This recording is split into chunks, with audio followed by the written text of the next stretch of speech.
El Tribunal Supremo ha condenado al exministro de Transportes José Luis Ábalos a 24 años de prisión por corrupción. Ábalos fue declarado culpable de delitos que incluyen participación en una organización criminal, corrupción, malversación de fondos públicos y tráfico de influencias.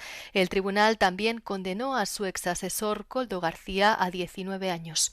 Los dos hombres fueron acusados de haber recibido sobornos por la adjudicación de contratos públicos millonarios para suministros médicos como mascarillas durante la pandemia de COVID-19. El Supremo también condenó al empresario Víctor de Aldama a 4 años y medio, pero la pena queda condicionada a que no vuelva a delinquir. El fallo supone un duro golpe político para el presidente Pedro Sánchez, quien se enfrenta a una creciente presión de la oposición por las investigaciones de corrupción que involucran a figuras actuales y antiguas vinculadas a su círculo político y personal. Se trata de la primera condena firme de gran envergadura contra un antiguo alto cargo del gobierno de Sánchez. Francia lleva casi una semana sufriendo una ola de calor excepcional. Météo France ha declarado una alerta roja en 54 departamentos para este martes, con varias ciudades superando los 40 grados centígrados. Algunas situadas tan al norte como Rennes, la capital de Bretaña, cuya meteorología está técnicamente clasificada bajo un clima oceánico o atlántico. Se han batido o igualado más de 450 récords de calor en todo el país, convirtiendo el lunes, con una media nacional de 29,2 grados, en el tercer día más caluroso jamás registrado. En el departamento de Cher, el termómetro llegó incluso a alcanzar los 43,3 grados, con valores similares al interior de las provincias de Badajoz o Córdoba en plena canícula estival. En París, el mercurio también podría superar los 40 grados en los próximos días. Sin embargo, la capital ya ha batido su récord de temperaturas de junio, con 38,4 grados registrados el lunes y cientos de parisinos acercándose a bañarse al canal Saint-Martin. Esta ola de calor, similar a la de agosto de 2003, ya se ha cobrado varias vidas. El lunes, 2 niños fueron encontrados muertos en el coche familiar tras haberse encerrado dentro en Vaucluse. El día anterior, 3 ancianos fallecieron en su domicilio en Gironde. No obstante, el grueso de víctimas corresponde a ahogamientos, hasta 13, según el Servicio de Protección Civil.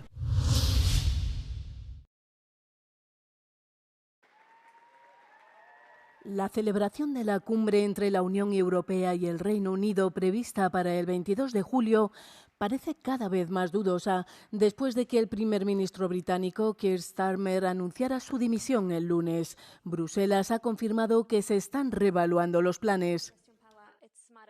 On the question of the EU-UK summit, against the announcement this morning of the resignation by Prime Minister Starmer, we are reassessing with President Costa and the UK the opportunity of still holding the summit as had been announced last week, and we will take it from here.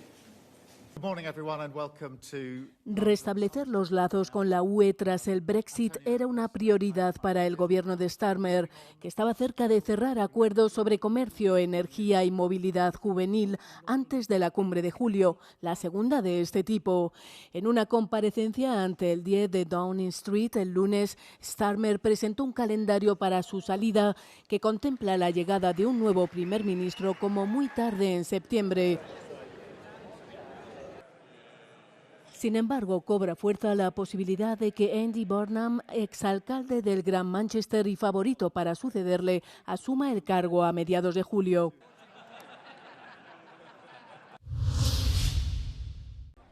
La Unión Europea ha sentado las bases para desvincular el proceso de adhesión de Moldavia del de Ucrania, después de que ambos países candidatos superaran un veto de 2 años para abrir su primer bloque de negociación. En su intervención en una cumbre celebrada el martes en Bruselas, la presidenta de la Comisión Europea, Ursula von der Leyen, sugirió que la separación podría ser pronto inevitable. It depends on Moldova and the willingness and the capability to do the necessary reforms. I have not the slightest doubt that they are absolutely able to do this because we've seen the enormous progress beforehand. And as soon as possible, we will then open all the other clusters. Ambos países han estado vinculados de manera informal desde el inicio de la guerra, pero el presidente del Consejo Europeo, Antonio Costa, elogió a Moldavia por llevar a cabo las reformas con rapidez y pronosticó que los grupos temáticos restantes se desbloquearán pronto. Si bien la adhesión de Moldavia ha avanzado sin contratiempos y con una controversia mínima, el emparejamiento de ambos países se ha convertido en un problema debido a la compleja percepción que supone dejar atrás en la lista de espera a un país en guerra. La cuestión sigue siendo muy delicada en Kiev, donde el presidente Volodymyr Zelensky ha instado a los líderes de la UE a mantener un proceso de adhesión simultáneo para ambos países, ya que la integración se considera una garantía vital para la seguridad futura. El gobierno alemán ha anunciado su intención de adquirir el 40% del contratista de defensa KNDS, una medida destinada a reforzar la producción armamentística europea en colaboración con Francia, su aliado en la OTAN y la UE. La decisión refuerza la participación estatal en una empresa cuyo material ha pasado a ser fundamental para los esfuerzos de rearme de Europa. En una declaración conjunta, Alemania y Francia afirmaron que habían acordado la estrategia futura y la gobernanza de la empresa, cuya propiedad compartida pretenden establecer mediante acuerdos destinados a otorgar a ambos países participaciones accionariales iguales. Berlín enmarcó la inversión en términos explícitamente estratégicos, afirmando que aseguraría una influencia duradera sobre una empresa que considera vital para la seguridad y la defensa europeas. El momento elegido refleja una carrera más amplia en toda Europa por ampliar el gasto militar y la capacidad de fabricación. El presidente polaco Karol Nawrocki despojará a su homólogo ucraniano Volodymyr Zelensky de la Orden del Águila, la más alta distinción estatal de Polonia, en medio de una polémica cada vez más intensa sobre las masacres de la Segunda Guerra Mundial. Zelensky, por su parte, compartió el sábado unas fotografías en las que se veía cómo empaquetaba la condecoración en una oficina de correos cualquiera para su envío, dirigida a la Cancillería presidencial polaca. Nawrocki tomó esta decisión en respuesta a que Ucrania bautizara una unidad militar con el nombre del polémico ejército insurgente ucraniano de la Segunda Guerra Mundial que participó en masacres contra los polacos. En un comunicado en el que revocaba la condecoración otorgada por su predecesor, Nawrocki afirmó que esta medida no va dirigida contra el pueblo ucraniano y que Polonia seguirá ayudando a Ucrania.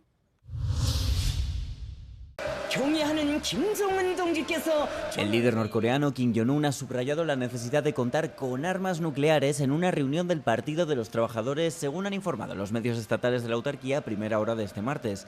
El dictador ha prometido reforzar las capacidades defensivas de la nación asiática, alegando que los esfuerzos de modernización militar de Corea del Sur y Estados Unidos están llevando a la región, dicen, al borde de una guerra nuclear, pese a los intentos repetidos de la actual administración de centroizquierda surcoreana para reducir las hostilidades entre ambas naciones, separadas desde los años 50. Las informaciones de la televisión norcoreana también critican la alianza de Estados Unidos con Corea del Sur y su guerra en Oriente Medio, así como conceptos como el proteccionismo estadounidense, lo que califican de neonazismo ucraniano, el militarismo japonés o el sionismo. Son palabras del propio medio de comunicación no directamente atribuibles a Kim Jong-un.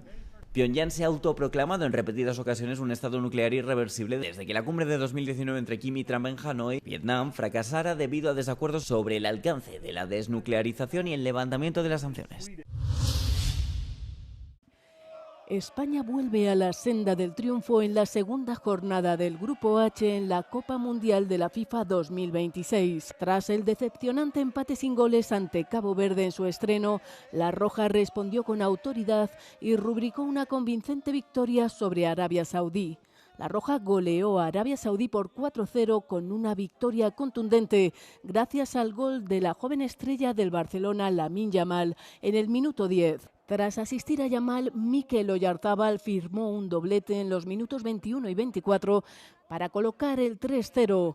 España mantuvo el control tras el descanso y redondeó la goleada con un gol en propia meta de la defensa saudí.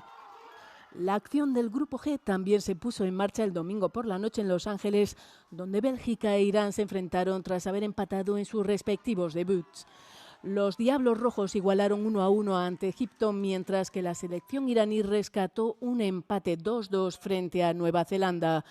Bélgica dominó gran parte del encuentro, pero la falta de puntería le impidió reflejar su superioridad en el marcador. En el otro encuentro del Grupo H, Uruguay y Cabo Verde protagonizaron un intenso duelo que terminó con un empate 2-2 tras constantes alternativas en el marcador. La jornada se cerró con la victoria de Egipto por 3-1 sobre Nueva Zelanda. Pese a comenzar por detrás en el marcador, los egipcios remontaron con autoridad para sumar el primer triunfo del Grupo G y situarse en lo más alto de la clasificación con 4 puntos.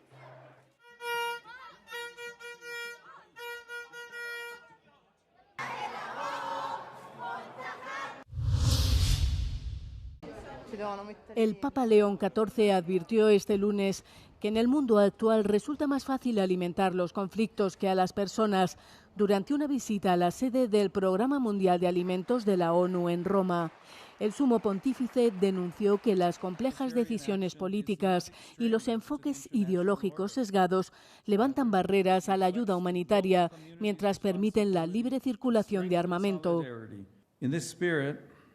I wish to appeal to the governments and peoples of the world to renew and strengthen their commitment, to increase the resources dedicated to combating hunger and its root causes, and to remove the obstacles that prevent aid from reaching those in need. León XIV advirtió además de que este desequilibrio refleja una profunda distorsión de las prioridades morales y alertó de que el hambre crónica erosiona la cohesión social y alimenta la migración forzada en todo el mundo. Prevost insistió en que el acceso a la alimentación, el agua y la atención sanitaria básica no puede quedar supeditado a los intereses del mercado ni a consideraciones geopolíticas. Tras elogiar la labor del PMA, el pontífice hizo un llamamiento a los líderes mundiales para que sitúen la dignidad humana por encima del beneficio económico como base de la estabilidad internacional.